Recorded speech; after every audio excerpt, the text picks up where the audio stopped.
And let's get started, guys. We have a kind of a packed agenda. So thank you for joining. We have I think attendees from at least three continents, so that's good.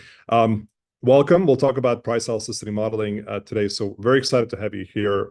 It's a very important topic, very foundational to pricing and revenue management capabilities for companies. I'm Armin Kakas. I'm the managing partner of Revology Analytics. We're a consultancy that specializes what I call revenue growth analytics, right? So it's I'd like to think that I came up with the term, perhaps not, but that's what we specialize in. And so today we'll talk about price elasticity modeling. For those that may not be familiar, right, it's just sort of a fundamental concept in pricing strategy that measures how changes in price impact demand. And so understanding and optimizing price elasticity leads to more strategic pricing decisions for your companies. And I think equally importantly, it helps you avoid unprofitable pricing decisions. So we'll discuss different types of elasticities. We'll start with that. We'll talk about the different methods for modeling it. We'll talk about the pros and cons of different modeling approaches and sort of how to apply this knowledge to your pricing strategies. And we'll also make sure that you're given a bunch of resources as a follow-up. So you'll get some free elasticity modeling codes. You'll get this presentation. You'll get our 40-page comprehensive white paper on the topic, etc. So a ton of sort of free resources that we like to give to practitioners. A little bit about us. So Revology Analytics, again, we do what we call revenue growth analytics. Most of our clients are in the upper to kind of mid or upper end of the mid-market sector, typically anywhere from about 100 to about $1 billion in revenues. As former practitioners and as former domain executives, so we're not lifelong consultants, we firmly believe in helping clients insource revenue growth analytics capabilities. And so it simply means that we work alongside the client to build pricing and RGM strategies, and we help them stand up advanced pricing, sales, and marketing analytics capabilities, typically using their existing tech stack, right? So no kind of third-party tools in that sense. All of our partners come from the client side. We've spent each couple of decades as either pricing, revenue management, or advanced analytics, AI, ML executives. And so we sort of recognize the importance of having these capabilities in-house. Our approach is really built on three key pillars, right? So one is build robust revenue growth analytics capabilities within your organization. We empower your teams with the tools and the knowledge to do revenue growth analytics and revenue management well.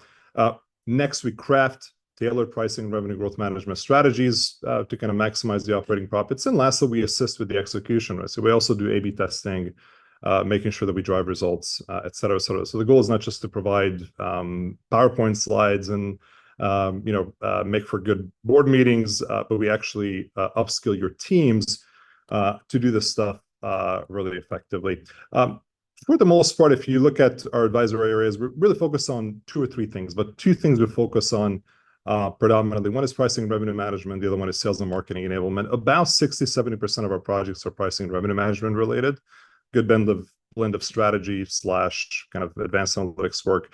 The other 30-40% is more so in the advanced sales and marketing analytics domain. So think of those as building AI, ML enabled tools to help sales and marketing teams drive towards greater productivity. So churn prediction tools, cross-sell prediction tools, marketing mix models, attribution models, sales and marketing knowledge graphs, et cetera.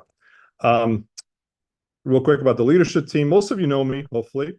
We've engaged before. We have three partners. We have Rudy on the AI ML slide.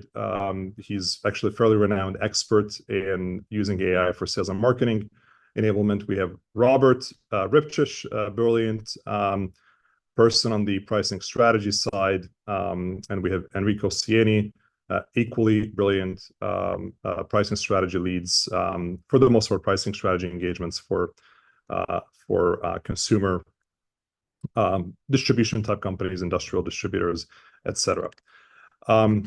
So let's dive into the content. We'll talk about price elasticity modeling. Famous statistician George Box said this. He said all models are wrong, but some are useful. And so they really capture sort of an essential truth about price elasticity modeling, right? No model can perfectly capture every nuance of the market behavior and predict exact outcomes because a lot of models, all they do is they're simply they're an oversimplification of reality in your business and in your marketplace. And so, for price elasticity modeling, this really translates into focusing what really matters. And what matters is identifying the key drivers of your demand, right? And it's understanding the relationship between price and volume, and being certainly aware of the limitations of your data and the assumptions that you use in your model. And so, rather than seeking perfection, we use these models to sort of gain actionable insights that help us optimize pricing strategies. And so the goal is to be aware of the limitations. The goal is to validate the model's assumptions and sort of update as data comes in. But one thing that I'll mention, and this is kind of what this statement also alludes to, is parsimony is important in price elasticity modeling. It's important in modeling in general, right? In other words, like, you can create a very useful model with the least amount of variables you can, as long as it's directionally correct and allows you to make the right pricing decision. A simpler model can often be more useful than a complicated machine learning model that's perhaps completely black box, or maybe it overfits your training data. And so for those of you, I think we have a good blend of data scientists, pricing practitioners. We have some folks from finance on this call. So sort of a quick recap, like, what is price elasticity? It's simply a measure of how sensitive the quantity demanded of a product is, right, to change in price. And so it really very simply tells us how much sales volume will change if the price of product is increase or decrease. And so usually it's a negative number. There's certainly some exceptions, like luxury goods or large ticket items that are typically financed by customers. Let's say in the fourth quarter, in the U.S. at least, quite a bit of tax write-offs, and so people buy up a bunch of product through financing means. But really, price elasticity helps us understand the relative sensitivity to price changes across different products and customer segments. And so why is it important that we know price elasticities? And we call them, interchangeably use price elasticities or pricing and promotional elasticities. It's really the same concept, but it's really important for several reasons. One, it enables revenue management teams to optimize the pricing and promotional strategies, right? It allows marketers to better segment products and customers into better behavioral clusters. And really, it results in better marketing spend, better ROI, improved shopper marketing, et cetera. Elasticity has also helped finance teams do very practical what-if analyses, right? So what-if analysis around key pricing actions or discounting actions that provides a much clearer picture of potential volume, profitability impacts. It gives your supply chain team visibility into how specific promotional actions might affect inventory levels and helping to manage overbought inventory more effectively. This is a big problem for many manufacturers. It's certainly a big problem for many distributors.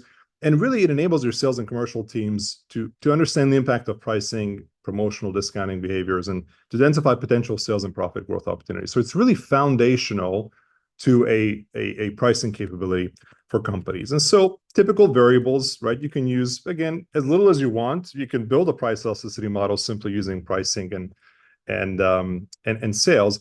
But to really measure it accurately, you need to use several variables. And so this is by no means an exhaustive list that you see on the screen. You can use average selling price. You can also express average selling price as an index to your competitor price or a gap to your competitor price. You can use a median price over sort of a set period. And so there's all sorts of ways you can express that price. Now, if you're interested in promotional elasticities, which is really typical in consumer products settings and certainly in retail settings, you can express price as the ratio of promoted or discounted price over your regular price, or discounted price over your median price, right? So there's different ways to express that variable in your modeling process. Now, inventory levels are also crucial, especially in B2B settings, and should be considered when you do price elasticity modeling for both distributors, manufacturers, and for retailers. And so categorical data that you see on the screen, like things that represent customers and product, or any hierarchical variable by which you want to understand elasticities, as well as merchandising variables like promotional discounts, displays, and advertising support. You want to include that in your modeling process. And then things like seasonal factors and lagged unit sales really helps you capture time-based variations, right?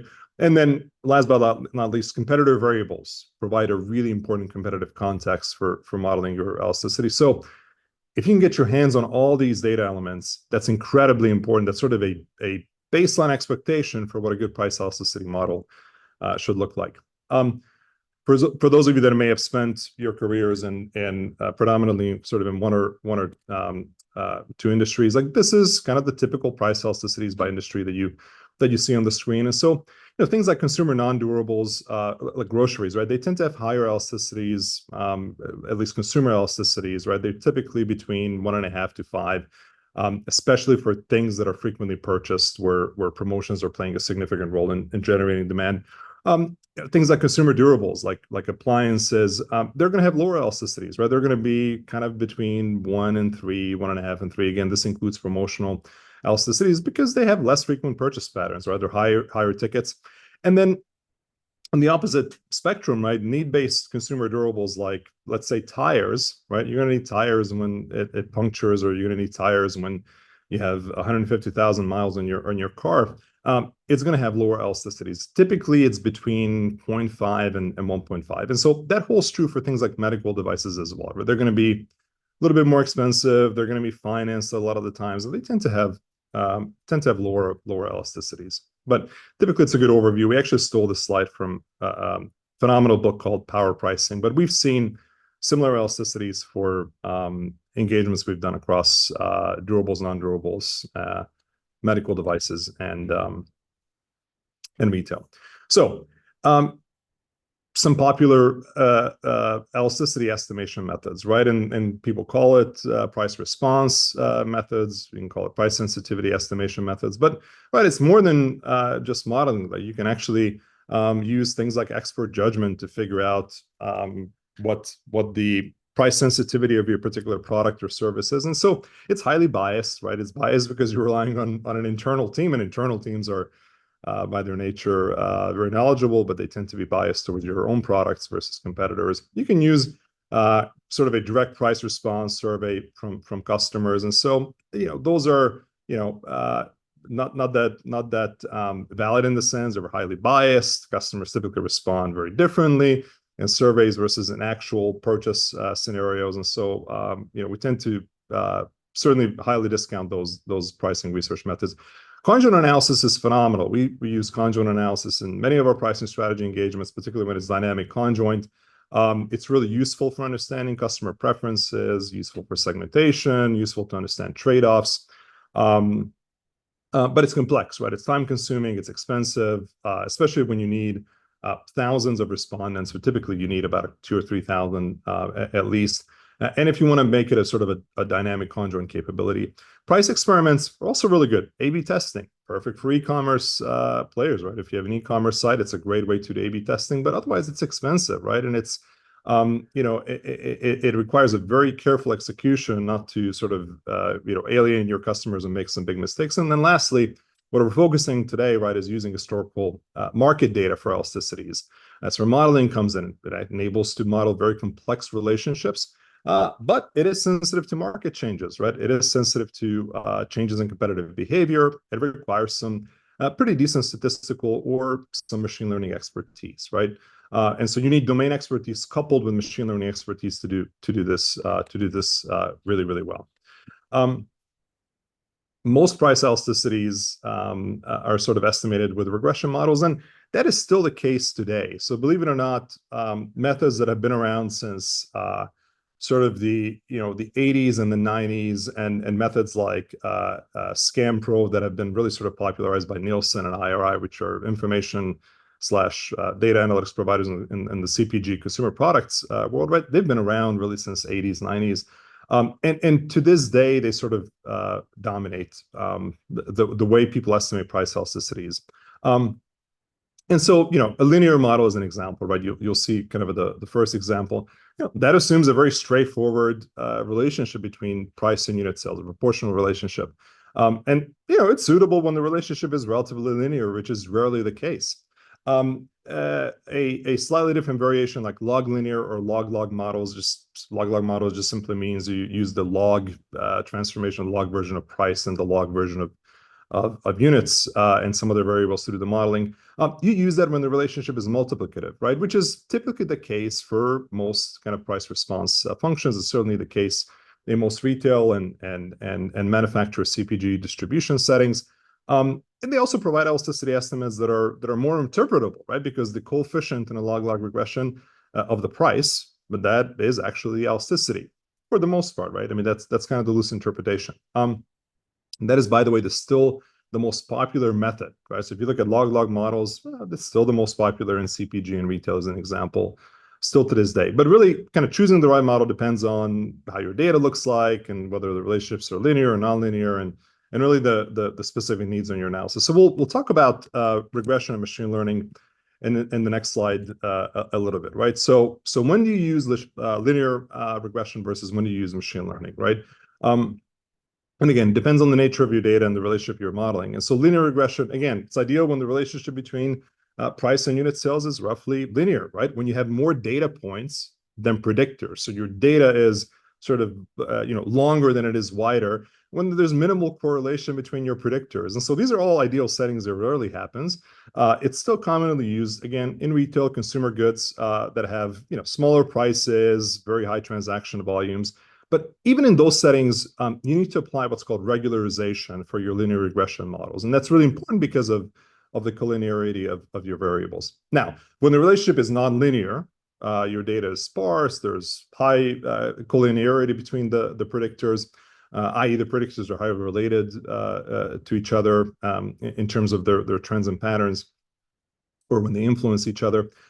Machine learning models like random forest, gradient boosting, neural networks are actually much more effective. And so machine learning models, they can handle more complex relationships, right? They can account for that collinearity, and they can provide much greater accuracy, right? Price elasticity at its basic form is a demand model. You can build a much more accurate demand model using machine learning. And so let's talk about that a little bit, right? And so what you see on the screen, sort of a sample capability path, if you will, around price elasticity modeling. So if you don't do this in your companies today, and you're trying to build your price elasticity capabilities, you want to start kind of in that multiplicative regression form, the log-log regression, right? Or maybe you want to use a log-log regression with regularization. And again, we have examples of that on the Revology site, and we'll send you access to that so you can take a look at it. But typically that's where you want to start. And if you want to get more sophisticated, that's when you move over to the left side, if you can see my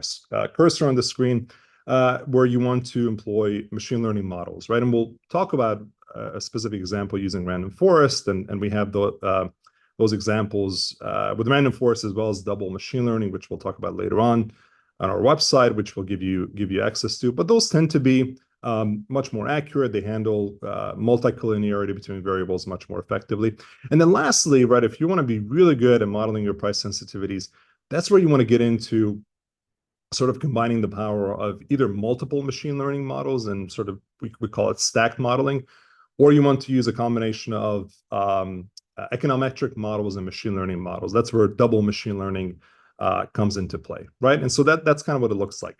In terms of which models or which forms of price elasticity models are more appropriate for certain industries, different industries are characterized by sort of different data patterns and transactional kind of behaviors and characteristics, right? So you have retail, grocery, mass merchandising, et cetera, versus CPG, versus durable goods wholesalers, versus things like industrial manufacturers, right, that have maybe higher priced items and much sparser data. And so what you tend to see on the screen is what our recommendation is in terms of what the most appropriate modeling techniques is to actually estimate price elasticities. And so for the retail world, you can kind of see that multiplicative regression with some regularization, it's actually pretty good. It gives you a really good basis, a really good directional estimate for price sensitivities that allows you to make sort of the right pricing decision vis-a-vis your promotions and setting your base prices and things like that, right? If you want to go a little bit more accurate, you can use ensemble models, machine learning that we talked about. But again, kind of a log-log regression with some regularization, it does a decent job, right? I typically don't recommend using it just sort of straight linear regressions or even log-log regressions without using regularization. For other industries, and if you look at durable goods wholesalers, right, or industrial manufacturers, that's where we recommend, because of the data patterns, because of how transactional behavior is for your sales, that's where we recommend machine learning approaches. So let's talk about an example, right? And again, you'll see this example. I believe we have examples in R and Python that you can review or just hand it off to your team, where we build elasticity models using random forest. And so, what is random forest? And the off chance you haven't done that, right? It's a fairly foundational machine learning method. It's an ensemble learning method, right? It builds hundreds or thousands of these decision trees that you see on the screen. So what you see on the screen is just sort of one decision tree, where you have sort of much more complex decision trees, and you have hundreds or thousands of them in a random forest model. And again, what you're trying to predict is you're trying to predict sales volume or sales units from a bunch of variables, including pricing, right? And it kind of goes through this if else then type decision process, and it averages the results across these various decision trees. But the step-by-step approach, right? If you actually just kind of look at how you model price elasticities using not just random forest, but this actually applies to like gradient boosting or neural nets, which is another form of machine learning algorithms. You actually build the machine learning model first, right? You try out several models. You pick the one with the best accuracy, either on a validation or a test data set. And then next, for each product or channel product or customer product, or by customer, at whatever level you want to build the model, right? You actually build those models, and then you input several simulated price ranges, right? You want to pick those price ranges from observable price ranges. So you don't want to necessarily go outside of the observable price ranges, or at least that's kind of the recommendation. You can maybe go outside a little bit, but that's kind of statistically not sound or recommended. But you pick these different price ranges. You then run predictions using your sort of best random forest model or whatever machine learning model that you built to basically run predictions for each of these simulated price points. And then you come up with simulated unit volume or demand.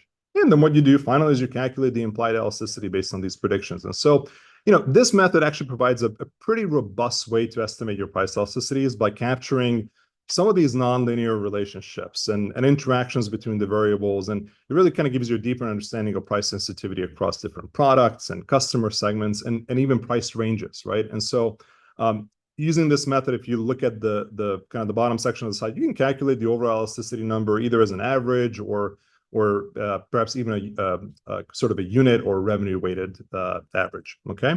So that's an example of how you would do price elasticity modeling using random forest. Now, let's just sort of talk about the kind of the three different methods that we'll talk through in this in these slides. So we talked about linear regression, right? So pros and cons, again, simplicity, ease of interpretation. Most senior executives that you work with will understand the basics of linear regression, and coefficients will provide a very straightforward way to actually understand and estimate the price elasticity and the relationship between the variables. And under the right sort of modeling conditions, they will even suggest causality. But it has limitations we talked about, right? Assuming linear relationship between price and volume, right? You have to be very sensitive to violating other assumptions like omitted variables, which is a real thing for price sensitivity modeling, right? In most models, you're going to have variables that you don't capture in the model, either because you've forgot to ask for it, or you just simply don't have availability. And there's just sort of random variables that influence purchases, right? And demand that are outside of sort of typical data collection methods. And it doesn't handle interaction between variables, which is another big issue, right? And so that needs to be manually specified in the regression model. But despite these drawbacks, it's actually a pretty powerful tool when the relationship between the variables is pretty well understood. And again, that's the case for some industries like high transaction volume retail. And it's also really useful when interpretability is your priority. So when you need clear insights into the size and the direction of the relationships, right? You want to still use sort of a linear regression method, which we talked about. But again, encourage you guys to use regularization. Things like random forest, right?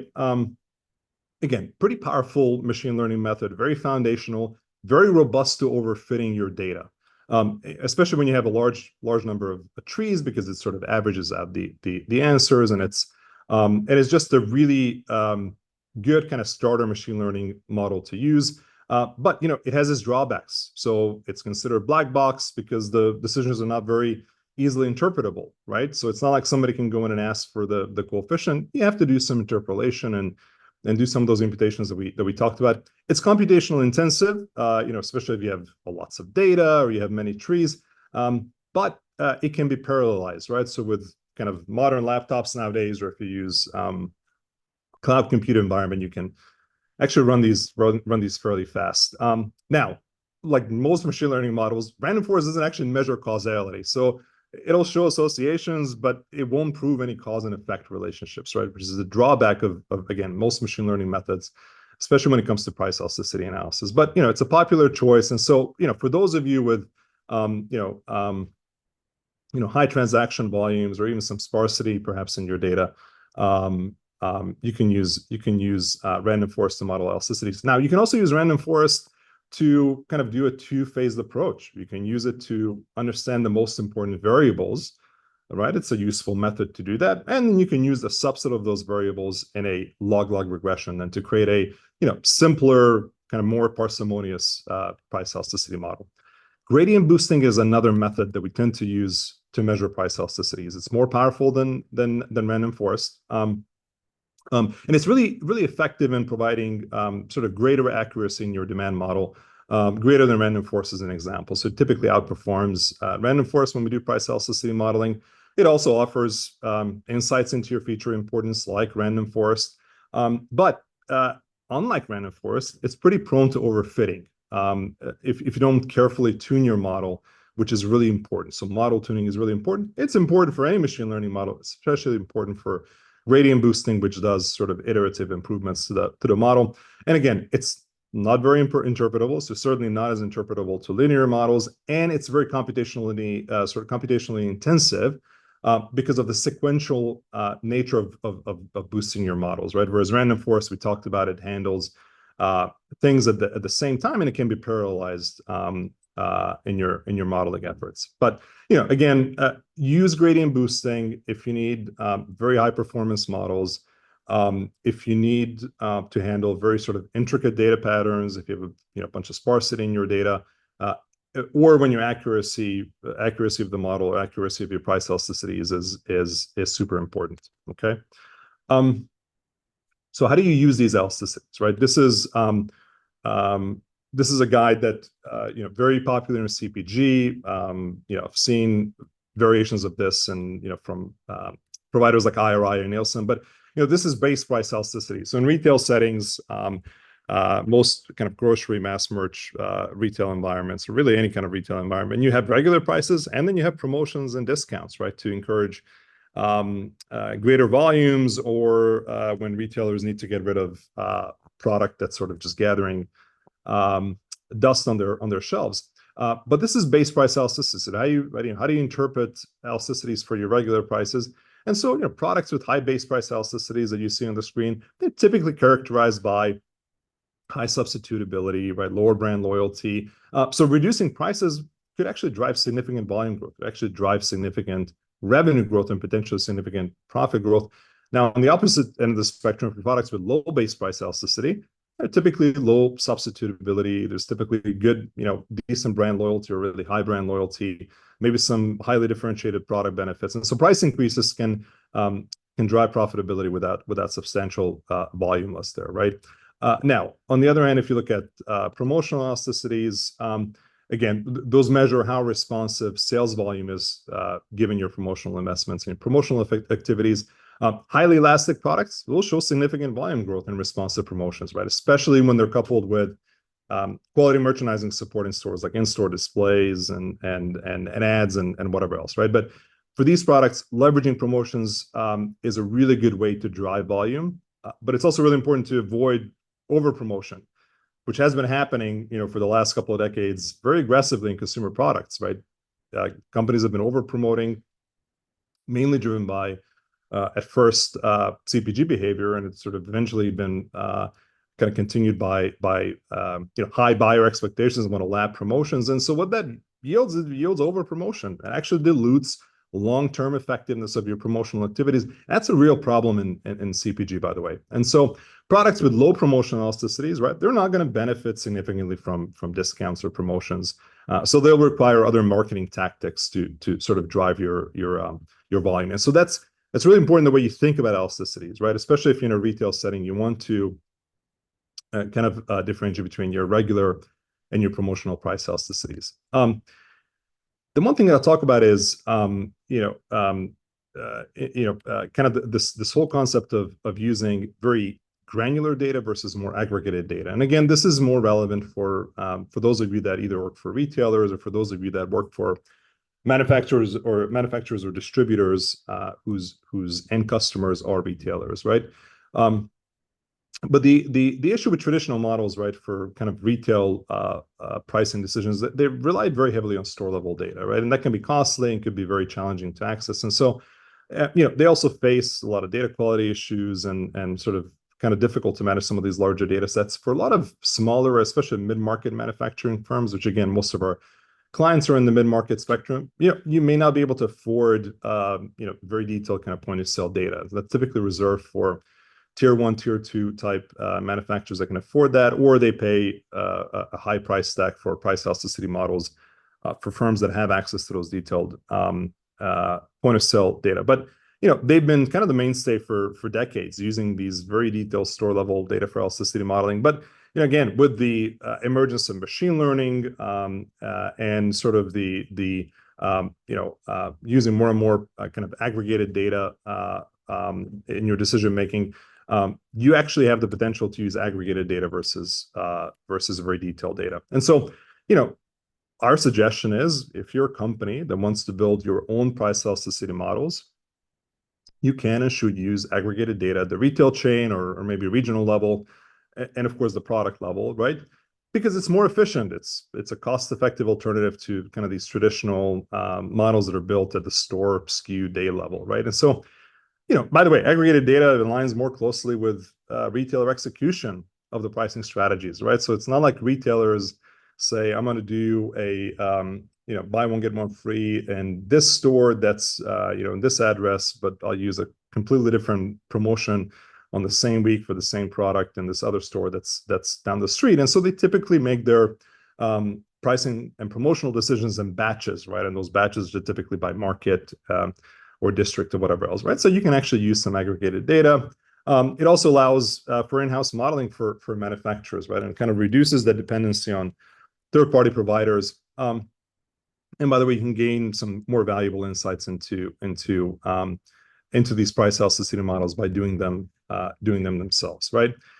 The one thing that I'll touch base on, which is, I think one of the reasons many of you have registered and many of you have joined this call, right, is there's certainly a high appeal to insourcing these price modeling capabilities, right? Why? Because it's a strategic advantage for you. And so by bringing capabilities in-house, things like price elasticity modeling, you cut dependence on the third-party data providers, right? You actually reduce cost.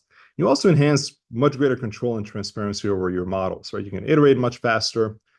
Oh, and by the way, what's really important, right? You actually develop a culture of self-reliance, right? You develop sort of critical analytics capabilities within your team within your revenue growth management and your pricing teams, which is really popular, right? So it enables you to adapt much quickly to changing, competitive dynamics and supply chain shocks, et cetera, et cetera. So it actually provides you a competitive advantage by doing this versus necessarily relying on others to do a lot of this work. So we talked about price elasticity modeling. Let's talk about break-even elasticity. And so on the off chance you guys haven't used this, right? It's a really basic but important concept to make sure that your pricing decisions are both strategic and they're profitable, right? So what break-even elasticity helps you, it helps you determine the minimum or the maximum elasticity required for you to actually maintain revenue or gross profit neutrality after your price change, right? Whether we increase or you decrease prices. And there's two main types. So there's revenue break-even elasticity, which calculates the elasticity needed to sort of maintain your revenue levels after your price change. There's gross profit break-even elasticity, which is the same concept, but it focuses on keeping profit dollars constant. And so Understanding these is really important as a sanity check after you model your elasticities and after you're thinking about doing some price changing to make sure that they're reasonable and they won't harm your operating costs. And so I'll go through some of these slides fairly quickly. This was taken from Tim Smith. Is a fantastic pricing author. He's got a book on pricing strategy, right? But there's this concept of pricing for profitability, which at its foundation, every firm should price for profitability. Of course, there's other kind of reasons you want to do price cuts and whatnot, right? But that's really your overall goal. You want to use pricing as a lever to improve your operating profits. And so the concept of volume hurdles, right, is really, really important. And so that really kind of defines the required volume change needed to justify a price change, right? And so before implementing any pricing or discounting action, you want to check if these volume hurdles are actually realistically attainable. And it's sort of mind-boggling that many companies still don't sort of do this today quite properly, right? And so, strategic considerations, right, they may lead you to pursue or avoid a pricing action depending on competitive dynamics and market share objectives, even if the volume hurdle isn't met. But volume hurdles are typically a really sort of important first-line analysis for your pricing decisions, right? And so, the formula is fairly simple. You see this on the right, upper right side of the screen. Your break-even volume hurdle, right? The volume hurdle that's required to be met for price changes is the same formula for price increases or price decreases, right? You take the sort of the negative of your price change percentage and you divide it by the sum of your initial contribution margin and your price change, right? And so the size of this volume hurdle, if you just look at this formula, it really depends on your initial contribution margin, which is denoted by this CM. And so, when we look at price increases or decreases, right, they have this sort of non-symmetrical effect on your profits, right? And so, if you look at price reductions, right, they often require much greater increases in unit sales to actually maintain profitability compared to the volume ones, right, that can be actually tolerated with price increases. If you look at the examples, these are fictional. If you start with the 50% gross margin or contribution margin, I know it's not the same, but we use it interchangeably for the sake of the example. A 15% price increase, right, you may only need a 23% volume loss or less to actually be more profitable. So you can afford to lose 23% of your volume. You'll still be more profitable. But if you actually do a 15% price cut, right, they would actually require you to do a 43% volume growth to break even, 43% or greater. So you see the effects are quite asymmetric, and you need to be able to be familiar with that. And so a really kind of key way to express that is these matrices, right? And that's really kind of eye-opening for, I think, many clients that we talk to, especially kind of finance and pricing executives, right? You look at these break-even volume hurdles for price increases on the left side and price decreases on the right side. It sort of illustrates, depending on where your initial gross margin is or your starting point is that you see on kind of the first column versus the price changes that you're trying to do, right? So for the sake of this example, let's look at, if you're at let's say a 20% gross margin, so third row from the bottom, and you want to do a 20% price increase, but guess what? You can lose up to 50% of your unit volume, and you're still better off in terms of gross profit, right? But now if you go to the right side, and let's say you're at a 20% gross margin, and you want to reduce price by 15%, right? So 20% gross margin, you want to reduce price by 15%. Well, guess what? You're going to have to raise your volume by 3x. So you have to triple your volume to actually be better off in terms of gross profit, right? So that's a really, really important concept. Break-even price elasticities, they relate to that, right? So they sort of another foundational sanity check to make sure, is your pricing decision reasonable, right? And relates directly to this concept of break-even volume hurdles. And so it allows you to quickly determine, right, if it poses any significant risk of profitability when you do the price changes. And so in this example, right, if your historical elasticities that you modeled using one of these approaches that we talked about, let's say those range from -1 to -4, or 1 to 4, right? Because we want to put them in sort of absolute terms. And you calculate the break-even elasticity that's needed. So let's suppose you start with a gross margin of 50%, right? Similar to our prior example. You're going to make a 40% price investment if you just look at that visual, right? what does my elasticity have to be, at least, right, to be able to reach the break-even volume hurdle? Well, if you just want to break even on your revenues, meaning you want your revenues to be at least as much after the price change as it was before, your elasticity would have to be at least 1.7. Okay, fairly attainable. You've modeled the elasticities and it's been between -1 and 4 historically. It's pretty attainable.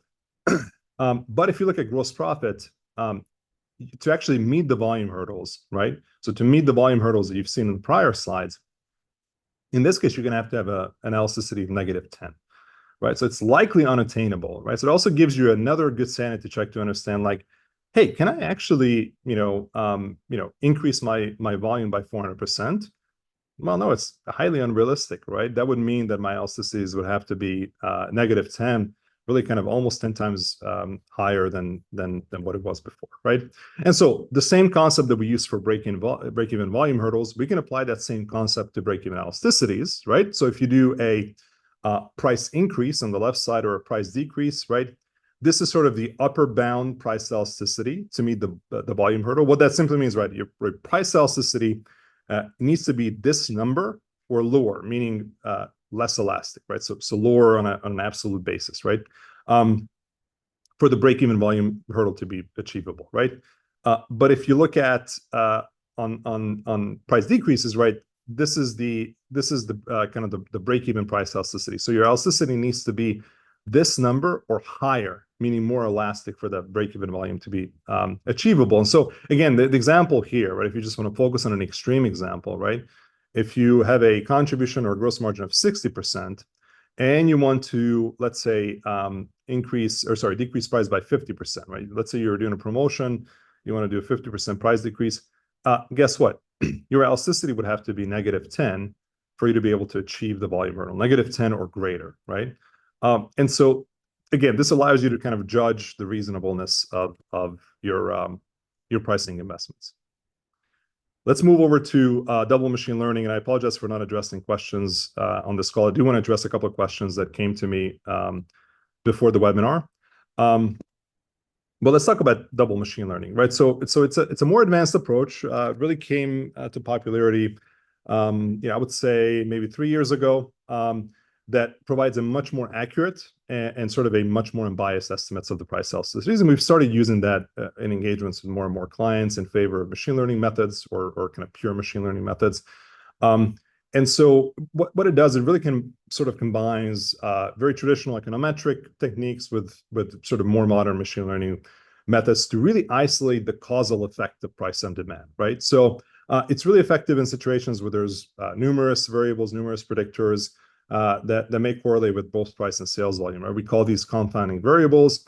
And so double machine learning really kind of addresses this. And so why it's useful? It's useful because price elasticity modeling is challenging for most industries for several reasons, right? One is the kind of the difficulties in understanding the relationship between price changes and customer demand in a sort of very dynamic environment. We have a bunch of other kind of variables impacting it, things like competitive behavior, supply shocks, promotions, I don't know, another pandemic, advertising, right? They constantly impact not just sales volume, but they also impact the price itself, right? So you may offer a lower price when you're doing some key marketing campaign, right? So it's really hard to isolate the effect of the price changes. And so that's what we mean when we talk about confounding variables. And so, A/B testing, of course, that's sort of the gold standard. And if you can do A/B testing real time, that's what you should do. Next to A/B testing and conjoint analysis, I would say double machine learning is probably the most effective method to actually estimate elasticities. And so, when you think about machine learning and econometrics, right? So again, linear models for the most part, right? They play a very different, but sort of a very complementary roles and do these price elasticity models. And so machine learning models really good at selecting the most important features, and it's really good at providing accurate predictions, and particularly in sort of high dimensional data where traditional methods may struggle. But machine learning's focus is predictive accuracy, right? It's not causality. Whereas econometrics, right, like linear regression models that we talked about, right, they emphasize explanatory power, right? They want to ensure, assuming you meet certain statistical kind of measures that, that estimates the causal impact on the variables of the outcome, right? And so while machine learning can identify those associations, econometrics really helps determine whether these relationships are actually truly causal. And so what double machine learning does, it offers a hybrid approach, right? It leverages the strength of both methods in that sense, and it does it in a really smart way. And so when you think about double machine learning, it's just a much more robust framework to estimate elasticities. And the reason it's important, we talked about confounders. It's a kind of a basic chart that kind of shows the impact of confounders, right? But they typically create what we call spurious associations, right? So they affect not just the predictor of interest, which for our case is price, but it also affects the target outcome, right? So the units sold. And the example that you see is shark attacks and ice cream sales, right? Which is sort of a spurious correlation here, right? There's sort of a confounding factor here, which is, guess what? It's summer when you have more shark attacks and people get more ice cream. Or you have more people in the ocean, right? Whatever. But it's a confounding factor that is present in most price elasticity models. And so double machine learning actually addresses this by separating the influence of the confounders, right, on both the price and the sales volume. And so what it does, it actually focuses on the residuals of your model. So once you create a machine learning model, you end up with residuals, which would be variations that are sort of unexplained, and they're going to be unexplained by the confounders as well. And so double machine learning isolates this relationship between the price and the sales volume. It gives you a much more accurate estimation. So here's sort of some steps to estimate the price elasticities using double machine learning. Maybe I'll give you a more detailed view. You can kind of read the slides, but really high level, all you do is you first identify all the potential confounders that may affect both price and sales volumes that we have data for, right? Then again, it's typically those variables that we talked about in one of those early slides. And we train two machine learning models, right? We train a machine learning model to predict price from these confounders, and we train another one to predict sales volume. That's your typical kind of demand model that we tend to use for price elasticity modeling.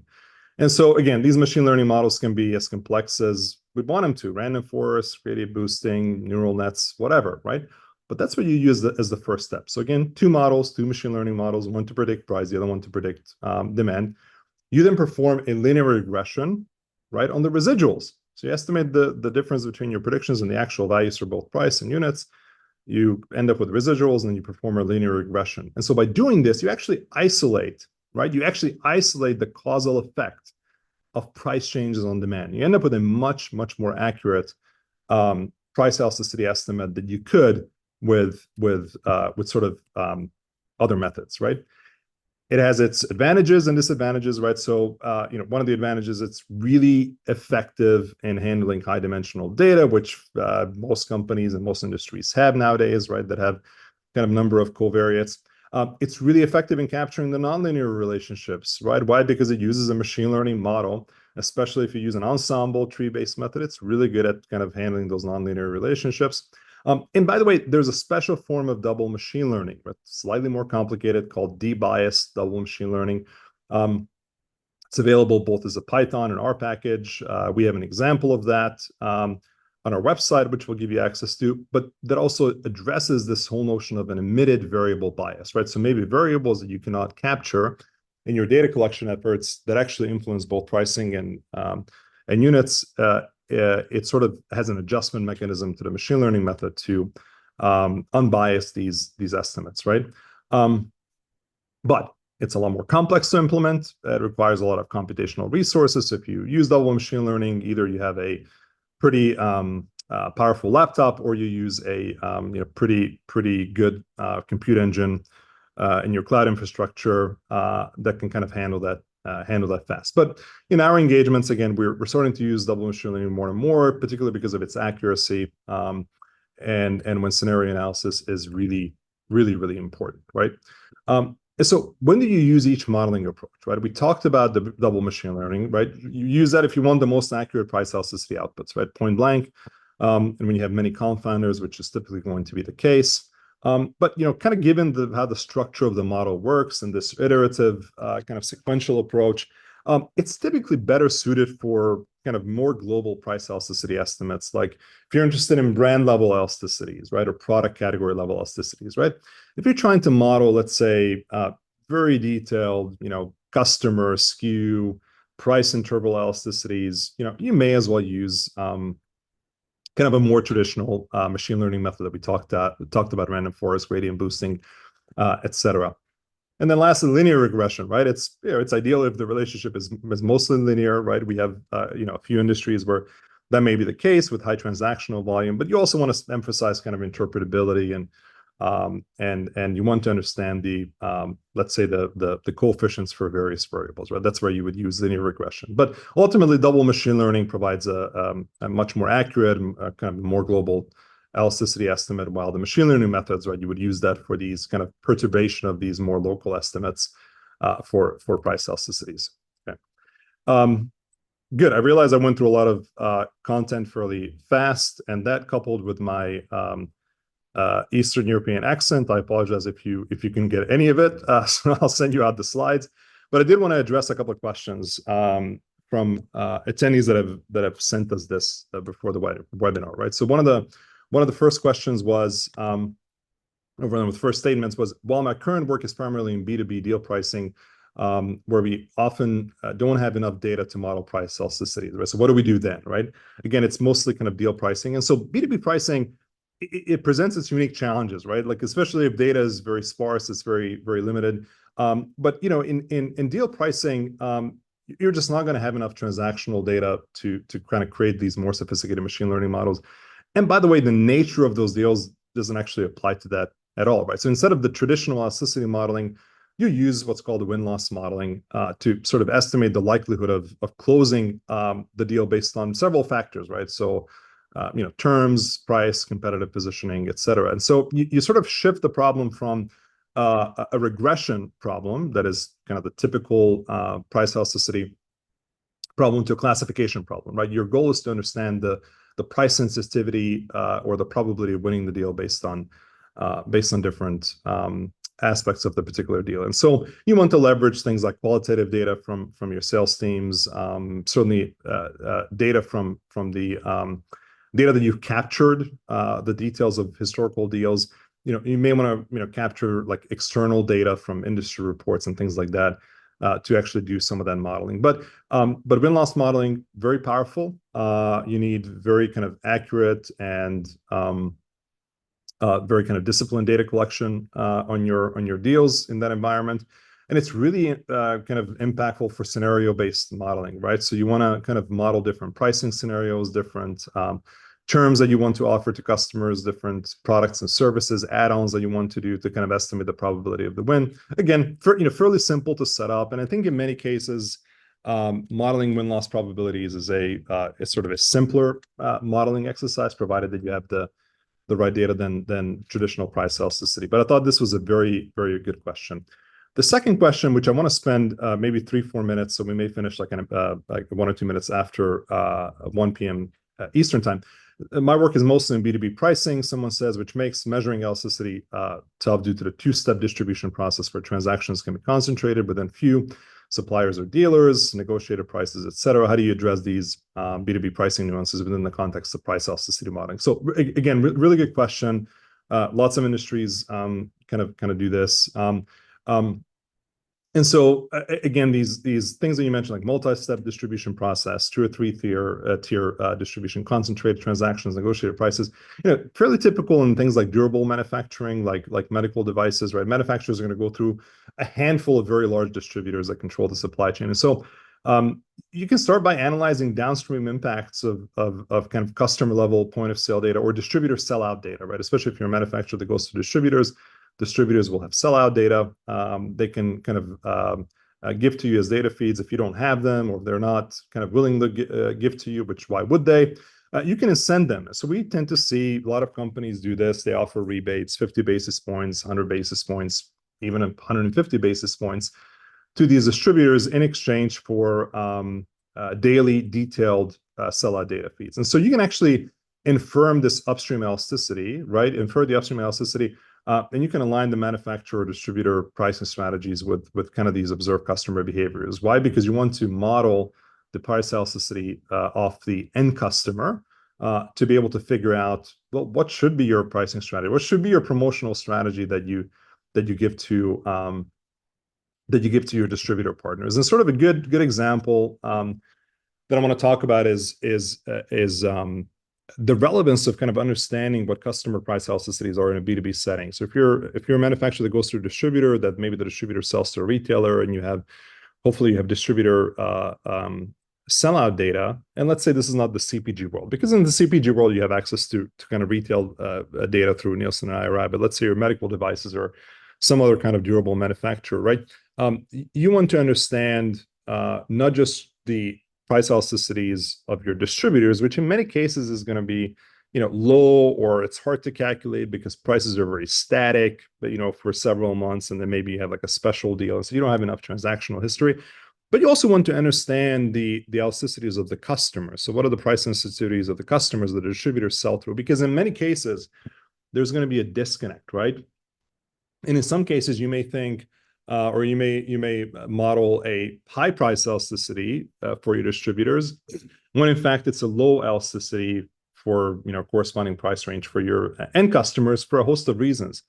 And we see this sort of materialize around industry margin pools. Right? So this concept of industry margin pool, again, another thing that you should measure on a constant basis is you want to understand what portion of the total profit pool, starting from the cost to manufacture a product to the cost or the price that the end customer, the end consumer pays, how much of that profit pool are you capturing, right? And so a lot of the times what you tend to see is we tend to see when manufacturers sell things at list price, they have a decent profit pool. They may have 40-50% of the profit pool, distributor 30%, et cetera. But when they sell things at a deep discount to the distributor in hopes that the distributor will then pass it on to the end customer or the retailer, we tend to see profit pools shift. And distributors take advantage of that. Why? Because there's sort of this idea of information asymmetry, right? They're closer to the market. A lot of the big distributors are very sophisticated. They have modeled price sensitivities themselves. And many times what they do is they thank the manufacturers, great, thank you for this promotional investment. I'm going to pass on, let's say, 50% to my customers because I know they're not going to be this price sensitive in the fourth quarter where they tend to buy up a bunch of stuff or for whatever reason, right? So you want to kind of model both aspects. Again, this is kind of simulated data off of a real case. This is, I think, a medical device or some other industry. I'm not quite sure. But what actually says it on the slide? Yeah, medical device. So what we tend to see, right, when you offer promotions to the dealer, which is denoted by this kind of this heavy blue line. And notice what happens to the dealer markups, right? So dealer markups all of a sudden shoot up, and the profit pools that you see on the bottom section, the dealer tends to get a much higher share of the profit pool. And so again, modeling these elasticities using distributor sellout data is incredibly important for manufacturers to understand what happens downstream and then what should be happening upstream when you think about your pricing and your promotions. Okay, so a couple of things. For those of you that have registered for the webinar, you'll receive access to our free revenue growth analytics tools as sort of as a thank you. So you'll find some elasticity models. We have typically both R and Python versions. You'll find some examples of price analytics dashboards, gross profit driver analyses, et cetera. You also have some examples of marketing mix models. So take advantage of these, distribute it to your teams. We'll also send out a copy of our 40-page white paper on price elasticity modeling. So it's going to be a lot more detailed than this presentation that you'll receive tomorrow. We'll send out the white paper next week. And so again, we sort of build these resources and we're continually adding to them to kind of help you further explore and kind of hopefully implement some effective pricing analytics and strategies that enable your companies to grow. We do this next to our engagements. We do it typically for free. We also have training programs. So we've done this with companies like Clorox, where we go in.